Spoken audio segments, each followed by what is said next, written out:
তো hello guys, চলে এসেছি আমার ঠাকুমার ঘাটক্রিয়ার সেকেন্ড পার্টটা নিয়ে। ঠাকুমার ঘাটক্রিয়া প্রায় শেষের পথে। তো আমরা এখানে নিচে স্নান করতে নামবো।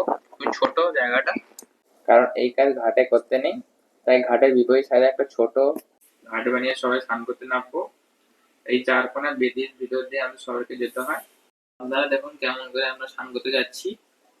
সবাইকে ডুব দিতে হবে, কিন্তু আমার বোন একটা ডুব মারলো না। আমার বড় পিছন দিয়ে বকছে বোনকে। সবার প্রায় স্নান হয়ে গেছে। এবারে আমরা নতুন জামা কাপড় পরে ঘরে থেকে রওনা দেবো। তো এখানে আমাদের সবাইকে খই ছড়িয়ে ছড়িয়ে যেতে হয় মুখ ঢাকা দিয়ে। এই রাস্তা ধরেই আমরা ঘাটে দিয়ে গেছিলাম। এটা আমাদের ঘর। এই সবাই যাচ্ছি ঘরের দিকে। এবার সবাই সিঁড়ে উঠবো 4 তলা বিল্ডিং এর উপরে। এই সবাই সিঁড়ির সামনে চলে এসছে। আপনারা দেখতে থাকুন কেমন করে জিনিসগুলো হয়। সবাই এই তুলসী গাছের চারদিকে ঘুরবে, ঘুরে শেষের দিকে একটা আয়নায় মুখ দেখে আমাদের ঘাটক্রিয়ার কাজ সম্পূর্ণ হবে।